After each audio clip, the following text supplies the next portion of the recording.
Hello ji, अस्सलाम वालेकुम। I hope you guys are doing well because I am doing well. If I am doing well then you guys must be doing well. तो यार title पढ़ के आप लोगों को पता चल गया होगा, it's not a regular vlog, it's another quick update about corona virus. तो यार लास्ट वीडियो में मैंने आप लोगों को बताया था कि I am living in north of China और वायरस जो है वो आउटब्रेक हुआ है centre of China Wuhan city में। तो अगर आप लोगों ने लास्ट वीडियो नहीं देखी तो आप लोग जाके देख सकते हैं, इट्स अप टू यू। और अभी जो सिचुएशन है वो बहुत ज़्यादा क्रिटिकल है। अभी नॉर्थ साउथ कुछ नहीं है, पूरे चाइना में जो है वायरस बहुत ज़्यादा स्प्रेड हो चुका है। लास्ट वीडियो में मैंने आप लोगों को बताया था कि चाइनीज़ गवर्नमेंट ने ऐलान किया है कि एक हॉस्पिटल बनाई जाए कोरोना के पेशेंट्स के लिए। तो वो तभी कंप्लीट हो चुकी थी और पेशेंट्स को वहाँ शिफ्ट भी कर दिया गया था, बट अभी जो सिचुएशन है वो स्टिल आउट ऑफ कंट्रोल है। तो लास्ट वीडियो में मैंने आप लोगों को कुछ फिगर्स बताए थे, कंफर्म केसेस, मोर्टेलिटी रेट और सस्पेक्टेड केसेस के।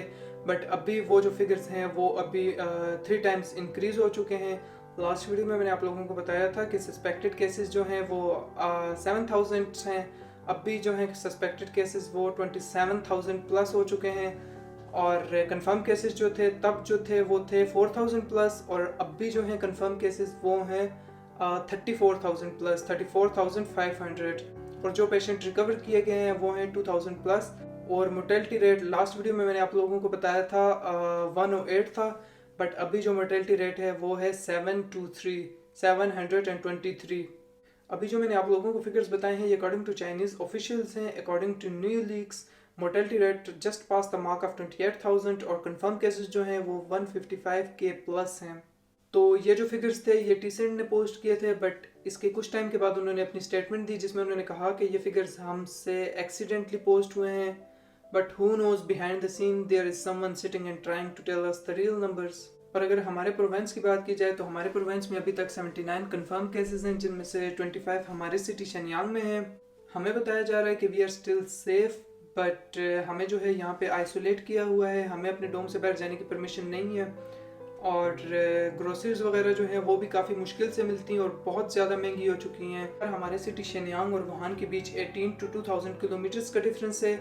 इतना ज़्यादा डिफरेंस होने के बावजूद भी हमारे सिटी को लॉकडाउन किया हुआ है, हमें आइसोलेट किया हुआ है। और शनियांग की जो सिचुएशन है वो बहुत ज़्यादा क्रिटिकल है। तो पाकिस्तानी गवर्नमेंट को चाहिए कि वो अपने स्टूडेंट्स को वहाँ से एवोकुएट करे, क्योंकि इंडिया, श्रीलंका, बांग्लादेश, इंडोनेशिया तमाम कंट्रीज ने अपने स्टूडेंट्स को एवोकुएट कर दिया है। So I don't know why Pakistan is not taking this step.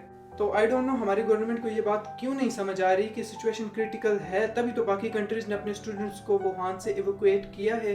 तो यार आई डोंट नो पाकिस्तानी गवर्नमेंट इतने क्रिटिकल इशू पे इतने रिस्पॉन्सिबल बिहेवियर क्यों शो कर रही है। तो मैंने पिछली वीडियो में आप लोगों को बताया था कि मैंने वुहान वाली वीडियो देखी थी जिसमें पाकिस्तानी स्टूडेंट्स अपनी गवर्नमेंट से अपील कर रहे थे कि उन्हें एवोकुएट किया जाए। और उस वीडियो के नीचे मैंने कमेंट्स देखे तो यार मैं बहुत ज़्यादा डिसहर्ट हुआ, क्योंकि पाकिस्तानी लोगों ने बहुत ज़्यादा नेगेटिव कमेंट किए हुए थे। तो यार आप खुद सोचें, एक बंदा अब्रॉड में है, उसे कोई डिफ़िकल्टी आती है, वो अपनी एम्बेसी से हेल्प ना मांगे, अपनी गवर्नमेंट से हेल्प ना मांगे, तो वो किस से हेल्प मांगे यार, आप खुद सोचें। तो हमारे हेल्थ मिनिस्टर साहब ये कह रहे हैं कि ये वायरस जो है इंक्यूबेशन पीरियड के बाद जो है स्प्रेड करता है, बट रिसेंट स्टडीज़ हमें ये बता रही हैं कि ये वायरस जो है ये सिम्टम्स शो करने से पहले ही स्प्रेड करने लग जाता है। तो मेरी पाकिस्तानी गवर्नमेंट से ये अपील है कि अगर आप वुहान के स्टूडेंट्स को पाकिस्तान नहीं बुला सकते तो एटलीस्ट उन्हें वुहान से निकाल के किसी सेफ जोन में तो भेज दें।